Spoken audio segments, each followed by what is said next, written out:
Can you imagine moving in with your own brother after a heartbreak, only to feel like an intruder in the one place you thought was safe? That's exactly what happened to me. I thought I was healing. Instead, I found myself dodging insults in the kitchen, watching my brother dry dishes while his wife humiliated me, like I was just some freeloading burden. But what they didn't realize was, I didn't come here to hide. I came to rebuild.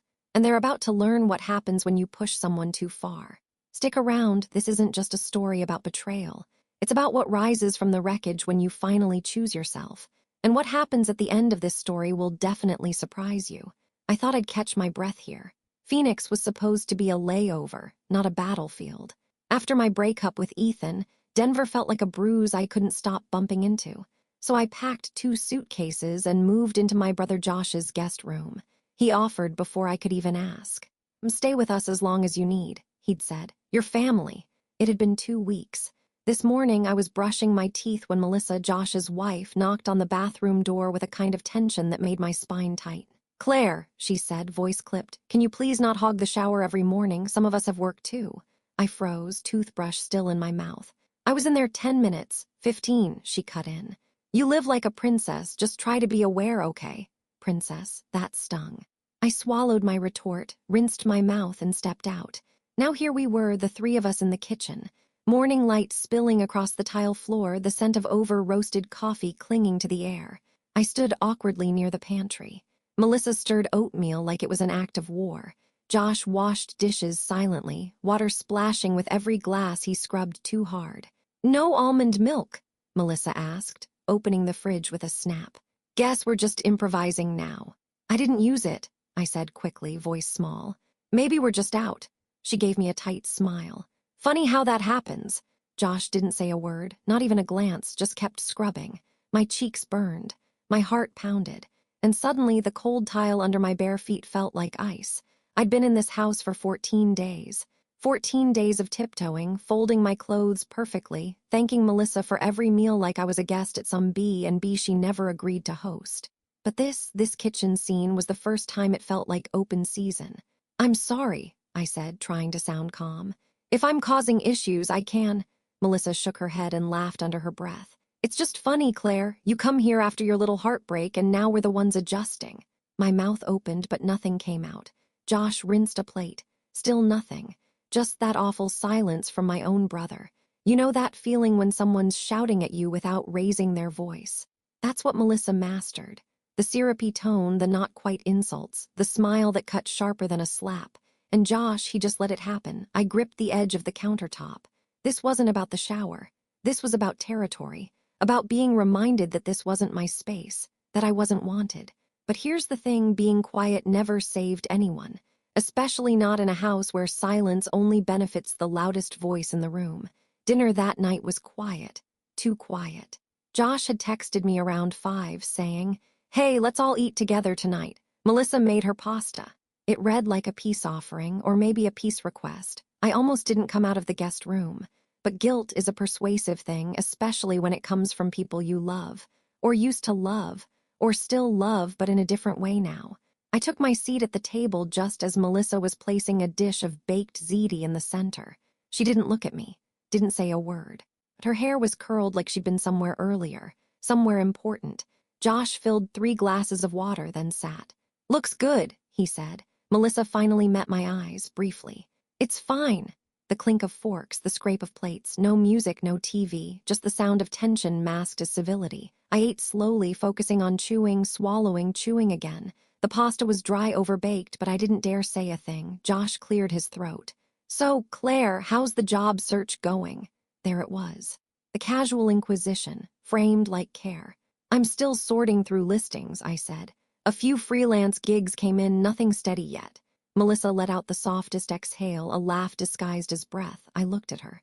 "Did I say something funny?" She didn't flinch, just picked up her napkin and dabbed her lips. "Not at all. It's just you've always had a flair for the dramatic, Claire. Remember your photography phase?" Josh looked down at his plate. I could feel my hands stiffen around the fork. "That was years ago." She said, sipping her water. "But now it's design, right, and freelancing, that must be flexible." "It is," I said, "flexible like kindness or support." The words slipped out before I could reel them in. Josh finally looked up. Hey, let's just relax, okay? I am relaxed, Melissa replied sweetly. And that was the moment it clicked. This wasn't a misunderstanding. It wasn't tension from adjusting or stress from sharing space. It was targeted, chosen. Melissa didn't want me here, not just physically, but emotionally. I was competition. I was disruption. I was the reminder that Josh had a life before her, and maybe in some part of his heart I still lived there. And Josh, he was tired. Tired of being the middleman, of choosing who to disappoint, so he chose silence, which in its own way was a kind of betrayal. I set my fork down, my appetite gone. I think I'll turn in early, I said. Josh gave me a faint nod. Melissa smiled, satisfied. I left the table without another word. In the hallway, I paused outside the bathroom, the one she'd accused me of hogging that morning. The door was open. Steam clung to the mirror. Her towel was still draped across the rod, her shampoo perched perfectly on the shelf. I shut the light off behind me. Back in the guest room, I sat on the edge of the bed, staring at my suitcase tucked in the corner. 2 weeks. That's all it took to turn family into something foreign. I'd come here hoping to feel safe. Instead, I felt like I was slowly vanishing in a place that kept pretending to be home. And the worst part? I hadn't even figured out where else I could go. The next morning, I woke early on purpose. I tiptoed to the laundry room, careful not to make a sound. I'd heard Melissa complain the week before about Josh leaving shirts in the dryer too long, so I figured I'd get a jump on the laundry, maybe even score a rare point in her eyes. The house was still and dim, the sun barely peeking through the blinds. I folded towels in tight squares, sorted whites from colors, even cleaned the lint trap like it was some kind of sacred ritual. By the time Melissa appeared, mug in hand, mascara half done, I was fluffing Josh's T-shirts. She leaned against the doorframe and took a long sip from her mug. You folded Josh's shirts too soft. I blinked. Too soft, she shrugged, setting the cup down on the shelf above the dryer. They'll wrinkle if you don't press the seams. He likes them flat. I looked down at the shirts, each one folded with care. I didn't know there was a method. There's a rhythm to this house, she said, her voice almost sing-song. It takes time to understand it. I nodded slowly. Well, I'm trying, I really am. Her gaze skimmed over me like I was a painting she didn't quite like but couldn't be bothered to take down. Are you? Yes. My voice cracked slightly, despite myself. I clean up, I shop. I stay out of the way. You stay just close enough to be noticed, she said softly. Which is worse? I didn't respond. What was there to say to that? Melissa walked forward, picked up one of Josh's shirts and folded it again, tighter, harsher, then set it on the pile. I watched her fingers smooth the fabric like she was sculpting something delicate. Claire, she said, eyes never leaving the cloth, you need to understand something. This isn't your space. It never was. I swallowed hard, heat prickling the back of my neck. Josh said I could stay as long as I need. Melissa gave a tight, knowing smile. Josh says a lot of things when he feels guilty. The words thudded inside me like a dropped box. She left the laundry room then, cup in hand, hips swaying slightly, leaving behind the smell of jasmine and coffee, and the sting of an insult that didn't raise its voice. I sat on the washer, breathing shallow. What was I doing here? Trying to earn something that shouldn't need earning. Trying to prove I was harmless when I wasn't even sure I believed that myself. Later that day, I walked to the corner market and bought groceries. Melissa's favorite oat milk, Josh's peanut butter, and those overpriced kale chips they both pretended not to like but always ate. I came home, filled the fridge, wiped the counters. Melissa didn't say thank you. She did, however, move the oat milk to a different shelf, almost like a gesture of correction. That night, I FaceTimed my friend Marcy back in Denver. She was the only person who still called me just to check in without needing anything from me. You look tired, she said gently as I curled up on the guest bed. I'm not sleeping well. It's Josh's place, right? It's weird being there. It's not Josh, I whispered. It's Melissa, she's territorial. Marcy tilted her head. She always seemed a little cold, but I thought that was just her face. It's more than that, it's like I'm trespassing. Well, you're not, she said, firm. You're his sister, you're grieving, you're rebuilding, you're allowed to take up space. I nodded, but the thing was I didn't believe it, because every step I took in that house felt like a trespass. Every glass I washed, every shelf I touched, every shirt I folded, felt like I was walking through someone else's life trying not to knock anything over. I ended the call, turned off the light, and lay in bed staring at the ceiling. There's a kind of loneliness that settles in when the people around you make you question your right to exist in the same room. And in that house, that loneliness was starting to sound a lot like my own voice.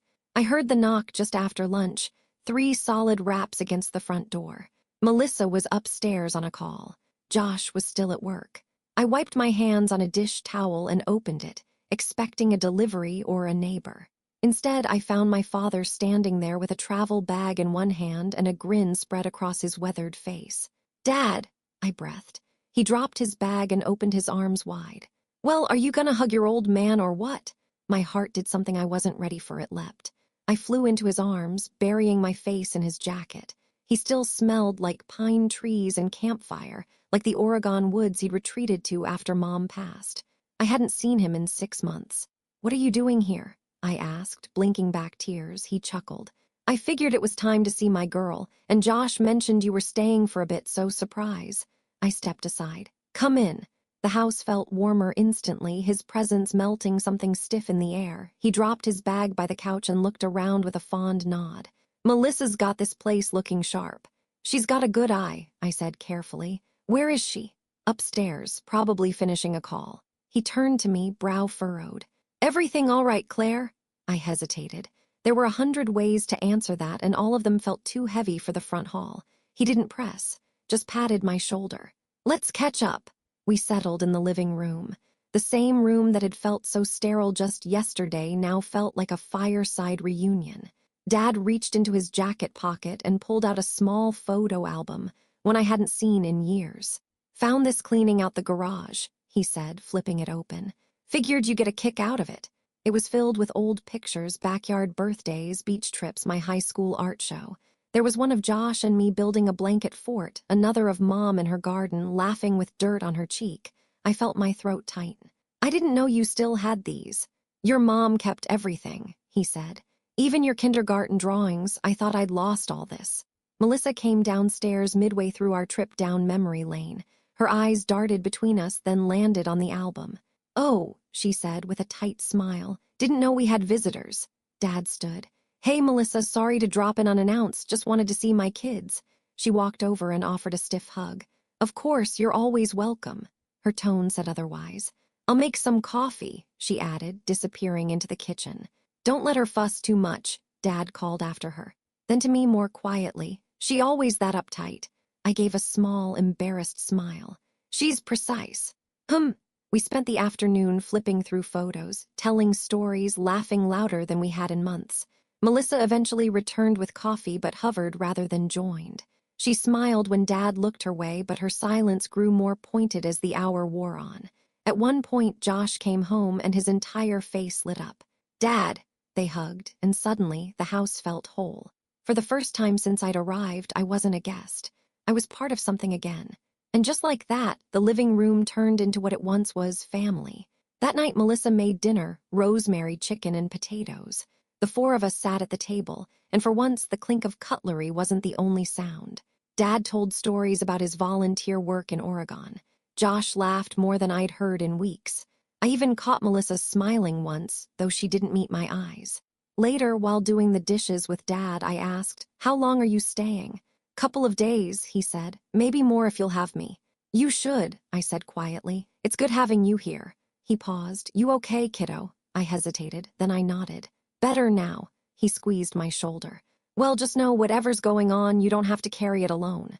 I nodded again, but my throat closed too tightly to answer, because for the first time in weeks, I believed him. Dinner the next night was less cheerful. Melissa set the table with quiet efficiency, cloth napkins, matching plates, the works. She didn't complain, didn't raise her voice, but the air around her felt sharpened. Dad was still here, still bringing a calm presence to the house. But that calm came at a cost. Melissa had gone from passive-aggressive to almost invisible, saying less and watching more. We sat down around the table, me, Dad, Josh, and Melissa, plates full of grilled salmon, quinoa, and steamed asparagus. Melissa was always mindful about meals, no processed anything, no second helpings without commentary. As we passed the serving dishes, Melissa cleared her throat and offered a smile so tight it looked painful. "So," she began, looking at Josh, "I've been thinking a lot about household balance lately." Josh glanced at her, cautious. Okay. She didn't look at me, just kept her gaze focused squarely on her husband. You know, making sure things feel even, that everyone contributes. The fork paused halfway to my mouth. Dad raised an eyebrow. You mean chores? Melissa let out a breathy laugh. Not just chores, living dynamics. We've had a shift lately, and I think it's worth discussing. Josh gave her a slow nod, clearly trying to tread lightly. Sure. She finally turned toward me, her smile intact but her eyes cool. Claire, I just want to say, we've really appreciated having you here, truly. I blinked. Okay. But I also think it's fair to ask what the long-term plan is. The words landed like a sudden gust of wind, knocking my breath out without warning. I wasn't aware we needed to have that conversation tonight, I said, trying to keep my tone calm. I'm just raising it, she replied smoothly. You've been incredibly helpful, but it's also been a few weeks, and the space, as you know, is tight. Dad set his fork down gently. Melissa, it's her brother's house too. Melissa didn't miss a beat. Of course, I'm only pointing out that when anyone stays for an extended time, it changes the flow. It's not about blame, it's about structure. Josh looked down at his plate. That same old habit, avoidance. I get it, I said quietly. I'll try to be more structured. Melissa smiled like that sealed something. Thank you, it just helps to name things sometimes. The rest of dinner passed in strained conversation about Josh's workload and Dad's garden back in Oregon. But my appetite had vanished. That night, I lay in the guest bed staring at the ceiling, her words echoing in my head. What the long-term plan is. As if I hadn't already been wondering that every night. As if I hadn't been lying awake trying to figure out when and how I'd find my footing again. It wasn't the question that stung, it was the timing, the performance of it. Bringing it up while my father sat at the table, while we were trying to pretend everything was fine for one brief moment. And then it hit me, Melissa wasn't just frustrated with my presence. She was staking her claim, in her home, in her marriage, in the hierarchy of the family, and I was a variable she couldn't control. I rolled over, pulled the blanket tighter, and stared into the shadows. Even with Dad under the same roof, I felt the walls closing in again. Sleep didn't come easily that night. I tossed and turned, the guest bed creaking beneath every restless shift. The shadows on the ceiling moved like old doubts. My heart pounded with a rhythm I couldn't quiet. Down the hall, someone flushed the upstairs toilet. Then footsteps, soft ones, Melissa's. I checked the time. 1:43 a.m. A part of me wanted to get up, go to the kitchen, and drink water until the silence made sense again. But I didn't move, until I heard the voices. They weren't loud, but they were sharp enough to slice through the drywall. Melissa and Josh. My door was cracked slightly, the hallway light dimly spilling in. Their room was diagonal from mine. I slid silently from the bed and crouched near the crack, heart pounding with a shameful curiosity. She acts like this is her place, Melissa whispered. My throat went dry. Josh murmured something I couldn't make out. No, she hissed back. I don't care if she's your sister. She's making herself too comfortable. Reorganize the pantry again, Josh. I found the quinoa behind the chips. That's not an accident. She's trying to help, he said quietly. Melissa laughed just once, sharp and low. She's trying to stay, don't you get that? There was a pause. I know it's hard, she added, voice softer now. She's vulnerable, but I need to know this isn't permanent. My stomach twisted. Josh sighed. It's not. Melissa's voice turned warm, almost rehearsed. I just want our space back, our rhythm, you and me. I know, Josh said. I'll talk to her. That was enough. I backed away from the door like I'd touched fire. The hallway swam before me as I returned to the guest room. I closed the door without a sound, leaned against it, and sat on the floor. The carpet felt scratchy under my palms. She acts like this is her place. It wasn't even the words, it was the certainty in them. The conviction, as if I'd walked in, claimed corners and cupboards, and declared myself queen. But I hadn't. I'd tried so hard not to. I folded laundry. I bought groceries. I refilled the soap dispenser without being asked. I'd made myself small. I'd made myself helpful. And still I was too much. I thought about confronting them. Knocking on their door, demanding to know how long they'd been talking about me like I was a problem in their marriage rather than a person in pain. But I didn't. Instead, I sat in the dark for a long time, feeling the heat of humiliation rise and settle in my chest. Eventually, I climbed back into bed, but the sheets felt colder now, like they belonged to someone else and I was borrowing them without permission. In the morning, I made coffee before anyone woke up. I packed a small bag with essentials, wallet, charger, water bottle, and took a walk. Not far, just enough to breathe.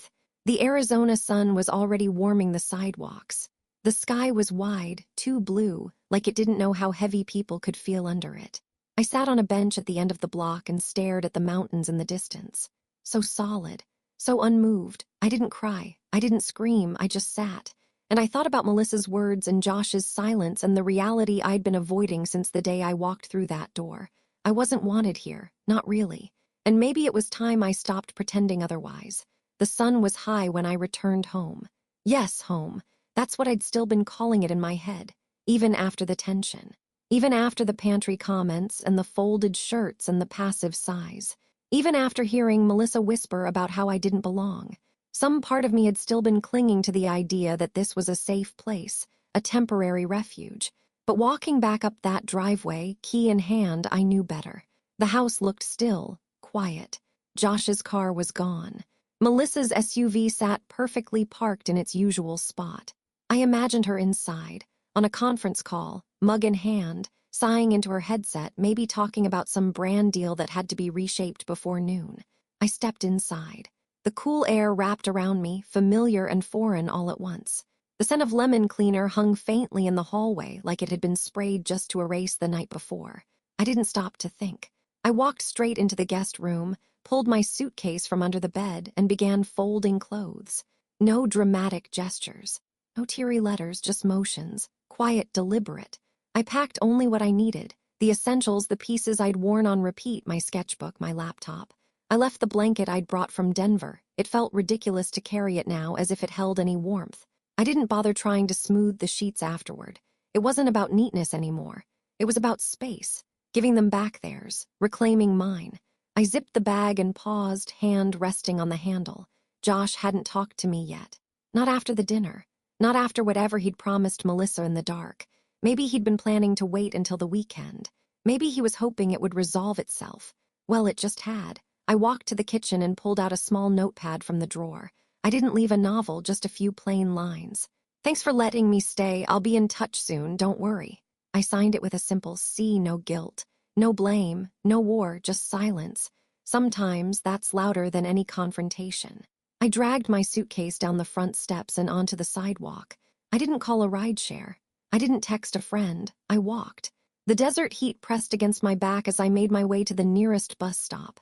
It was over half a mile away, and every step felt like shedding something. A layer of old hope, a crust of apology, a weight that had been growing heavier by the hour.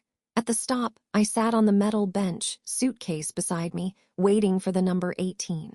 It arrived in a swirl of dust and exhaust. I climbed aboard, dropped a few crumpled bills into the slot, and took a seat near the back. The bus was nearly empty, just an elderly man with a grocery bag, a teenage girl scrolling on her phone, and me. I stared out the window as the city blurred past. Strip malls, tattoo parlors, a gas station with faded signage. Phoenix was not beautiful, but it was honest. Dry, sharp, unforgiving, and unapologetically itself. Maybe that's what I needed now. Motel was nothing special. Beige curtains, faded carpet, a vending machine near the stairwell that hummed too loudly. But the woman at the front desk smiled kindly when I handed over my ID, and that alone felt like a luxury. I checked in for 3 nights. The room was small and cold. The air conditioner rattled every 10 minutes. The sheets were stiff. The remote didn't work. Still, when I shut the door behind me and set my suitcase by the foot of the bed, I felt something new. Not comfort, but clarity. I had removed myself from the equation. I had stopped waiting for Josh to defend me, for Melissa to tolerate me, for this house of cards to stop collapsing. There were no speeches, no fights, just a quiet exit from a place I once called home. And maybe, just maybe, that was enough. The motel room was colder than I expected. Not because of the air conditioning, but because of the silence. The kind that buzzes in your ears after too much noise. After you've left behind everything familiar, even if it had started to feel more like a minefield than a home. I sat on the edge of the bed, back straight, suitcase still zipped. My fingers hovered over my phone, debating whether to turn it off or brace for impact. The message came sooner than I thought. Josh, Claire, where are you? Melissa said you just left. No punctuation. No emojis, just those clipped, confused words. I stared at the screen. My thumb hovered over the reply button, then pulled away. A minute later, Josh. What's going on? Why are you acting like this? Like this. I could practically hear the tone, puzzled, defensive, the sound of someone who had noticed the explosion but missed the sparks that led to it. I didn't respond. Instead, I tossed the phone onto the bed, curled up on top of the blanket, and stared at the stained popcorn ceiling. It had a watermark in the corner shaped vaguely like the state of Texas. The rattling AC kicked on again. I wanted to cry. Not from sadness, from exhaustion. From that aching kind of alone that has less to do with being physically by yourself and more with knowing no one really sees you, not clearly, not fully. I reached over, grabbed the motel pen, and flipped over the notepad beside the phone. In small, blocky letters, I wrote, "I left because I was invisible." Then I tore off the page, folded it once, and tucked it into the back of my journal. A private answer to a public question. My phone buzzed again.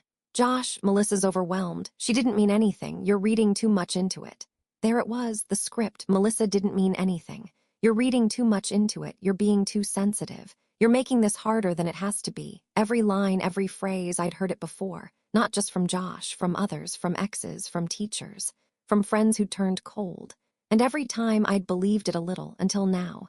I picked up the phone and finally responded. I'm okay. I just needed space. Please don't worry. That was all I could offer. No address, no confrontation, no unraveling the knot of pain into a tidy explanation. It wasn't about Melissa's tone or the shower or the quinoa or even the folded shirts. It was about standing in a kitchen with your brother scrubbing dishes beside you while his wife scolded you, and he never looked up. It was about knowing you could scream and cry and plead for someone to say, "You don't deserve this," and they'd still just rinse the plate and stay quiet. Josh left it at that for the night, but the silence in that absence echoed louder than any message. I ordered cheap takeout. I scrolled through job listings. I stared at my inbox for 20 minutes before closing it without sending a single resume. Then I crawled beneath the covers and stared at the small flickering light above the bathroom mirror until sleep finally took me. The next morning, I opened the motel curtains and let in a slice of dry desert sun. It didn't feel like healing yet, but it felt like control. And for now, that would have to be enough. A week passed. 7 mornings in that scratchy motel bed. 7 nights of half sleep and hollow dreams. I filled the time with small things. Walking to nearby cafes, scrolling through rental listings I couldn't afford, sketching designs I might never submit. But somewhere between those quiet hours, the stillness stopped feeling like defeat. It started to feel like choice. One afternoon, I sat in the motel's grimy little business center, staring at my laptop screen, a real estate site open in one tab, a contract form in another. My fingers hovered over the keyboard. And then I did it. I listed the house. My house. The one in Flagstaff I'd inherited from Mom's aunt 2 years earlier. The one Josh and Melissa had been renting for dirt cheap, until they saved enough to buy. The same house where Melissa painted the guest room navy blue without asking, and Josh built a backyard fire pit they never invited me to see. The house with the beautiful bay window I'd always imagined turning into a studio one day. I set the price. High but fair. Clicked submit. Then transferred the listing to a real estate firm I trusted, letting them handle all communication going forward. By evening, the group chat was melting down. Josh, Claire, please tell me this is a mistake. Melissa, an eviction notice. What is going on? Dad, sweetheart, what's happening? Josh and Melissa said you're selling the Flagstaff house. No one asked if I was okay, or where I was staying, or if I had everything I needed. Just panic, just anger. I read the messages once, then again, and then I left them all unread. I didn't answer. I didn't explain, because for the first time in months, maybe years, I wasn't asking for space. I was claiming it. That night I walked to the overlook near the motel, the one with the metal benches and the view of the low-slung mountains in the distance. The desert glowed under the twilight sky, soft gold bleeding into deep lavender. I sat there for a long time, listening to the cicadas hum and the world turn quietly forward. I thought about Josh's silence in the kitchen, Melissa's voice like velvet knives, my own reflection in the guest room mirror shrinking more each day. And then I thought about that bay window, about what it meant to give something away and never get the smallest thing in return. I had stopped waiting for a thank you. Now I was just done waiting, period. The house would sell. They'd move. Life would rearrange itself around the silence I left behind, and I would keep walking, even if I didn't know where I was going yet. The house sold faster than I expected. Maybe it was the market, or maybe it was the clean photos the agent had taken before Josh and Melissa could even grasp what was happening. Either way, the papers were signed within 3 weeks. Closing date set. New owners ready. I didn't tell them. I let the firm handle all correspondence. I kept my number off the forms. I let the silence carry the message. Their messages kept coming, texts, emails, voicemails that went from pleading to livid to strangely polite. Josh asked to talk just once, said he deserved to understand. Melissa left a voice note that sounded like she'd practiced it 3 times in the mirror, but I didn't respond. I watched them move out from a distance, metaphorically and otherwise. Melissa posted a story on Instagram, her in the driveway with a cardboard box captioned "Moving Chaos" with a laughing emoji. Josh texted my father asking if he could store some furniture in his garage. I didn't ask where they ended up. I didn't need to know. The silence stretched between us like an unspoken contract.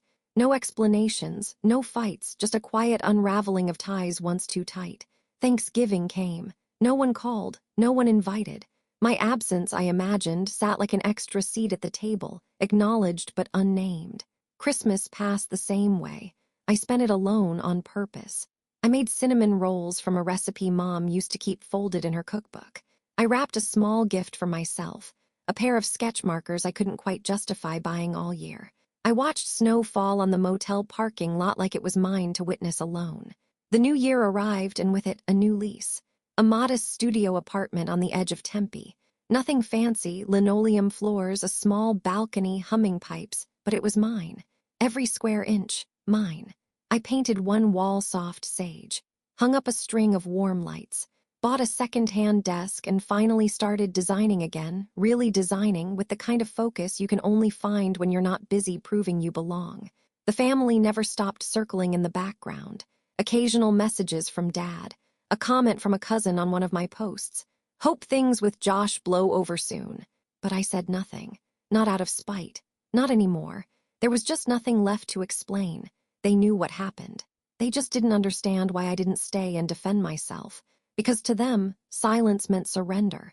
To me, it meant freedom. The absence became its own kind of punctuation. The closing line of a chapter I never wanted to write but finally stopped revising. In that silence, I found something I hadn't expected. Peace. And with peace, clarity, I didn't disappear from them. They disappeared from me long before I ever packed my bags. It was a Sunday evening when she showed up. I was sitting on my apartment's tiny balcony, nursing a mug of chamomile tea, sketchpad resting on my knees. The air smelled like spring and dust. The sky had gone from gold to violet, and the city buzzed in the distance. The knock came soft, hesitant. I wasn't expecting anyone. When I opened the door, she stood there, Melissa. No makeup, puffy eyes, her coat too light for the evening chill. I didn't speak. She held a hand to her chest as if steadying herself. Hi! Silence stretched between us. I couldn't move, couldn't decide if I wanted to close the door or ask if she was okay. I don't want to fight, she said quickly. I'm not here for that. She looked smaller somehow, or maybe I was taller. Can I come in? I stepped aside. She walked in slowly, looking around like she couldn't believe where she was, as if my new space, the piece of it, made her itch. It's nice, she murmured. Quiet, I nodded. It is. We stood there, awkward in the middle of the room. My mug sat steaming on the windowsill. Then she turned toward me, eyes glassy. I owe you the truth. I didn't expect that. Melissa took a breath like she was diving underwater. When you moved in, I thought I could handle it, thought I'd be the good wife, the supportive sister-in-law. She looked down at her hands. But I wasn't, I was threatened. My eyebrows lifted involuntarily. By me, she gave a dry laugh. You're strong, Claire. You walk into a room and you know who you are. Even when you're hurting, especially then. That's not how it felt, I whispered. I know, she said, and I made sure of that. She stepped back, leaning against the edge of my bookshelf. I grew up invisible, she continued, in a house where you had to shout to be noticed. So when I married Josh and we made that house ours, it was the first place I felt like I belonged, like I mattered. I watched her closely. And then you arrived, she said, and suddenly I felt like a guest in my own home. Shook her head, eyes brimming. I didn't know how to say that without sounding cruel, so I was cruel. Tears slipped down her cheek. She didn't wipe them. I'm pregnant, she said, almost a whisper. The room went still. She looked up. I wanted to tell you before, but I was too proud, and then you left, and I told myself that was better, that you were just dramatic like I'd always said. But you knew that wasn't true, I said. She nodded. Yeah, I knew. She swallowed hard. I'm sorry, Claire. I really am.